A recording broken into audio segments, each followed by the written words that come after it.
I have talked to hundreds of CEOs and owners, and a common phrase I hear is, I want to build a world-class sales organization. I want to get my sales team to the next level. What does that even mean? We're going to talk about 3 different areas that will get you on your path to having that world-class sales organization. And the first one, I think, is the most important part of the sales organization, and it's going to seem really obvious. It's the sales leader. We've talked to hundreds and hundreds of sales leaders, and we see really good ones and we see not so good ones. We see some that are, I'll call them super reps. They're great salespeople. They know how to help go close deals, but that's it. And then we see other ones who are really good at developing people. They're good at training. They're good at coaching and feedback. They're good at putting systems and process in place so everybody can get good. They're good at seeing that next market. And there's everything in between. The important part is deciding, what do you need out of your sales leader? What's the most important part? Do you need a in-the-field tactical execution to develop and mold your team? Or is your team pretty good and you need somebody who's looking for that next opportunity? Where's our next growth going to come from? Do you need somebody who's hands-on, is going to be really executional, or do you need somebody who's more strategic and they're going to have managers under them to do a lot of that stuff? Do you have a seasoned team? Do you have a moldable team? Do you need somebody who's going to build a team? Do you have a process that works well, and we need somebody who just drive the process? We know the play works, run the play. Or do we need somebody who says, we don't really have a lot of systems and process? We need somebody who's implemented that before. By the way, those are all different skill sets, all different types of leaders. And we need to make sure that you have the right leader for wherever you're at in your evolution as a sales organization. So number 1, sales leader, hugely important to make sure you get the right one. Number 2, I mentioned a little bit ago, systems and processes.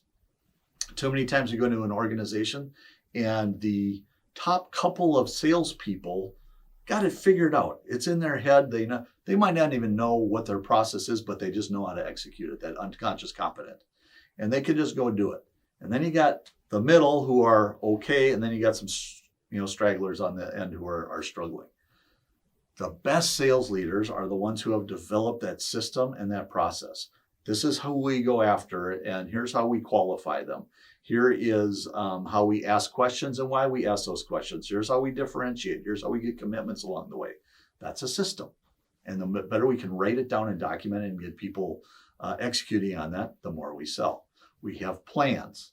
Everybody has a goal, and they have a plan for how they're going to achieve that goal. That's a system. We have good metrics to know it's working with leading and lagging indicators. We have good communication systems, good coaching systems. These are all defined, documented, executed, adopted. And when we get that in place, sales drive. The last one might surprise you a little bit. It's you. It's you as the CEO or the owner or the executive. You play a role here. If you just hire your salesperson and expect, or sales leader, and expect them to drive it all, you might not be happy with the results on that. You play a role. And what is your role? To make sure they have a plan and you understand their plan and you're aligned with their plan. So when they come to you and say, here's what I'm working on, say, okay, what is your plan for how you're going to hit your number? What is your plan for getting a repeatable system in place? What is your plan for developing the team or hiring the team or building the team? And you hold them to it. You get specific with them.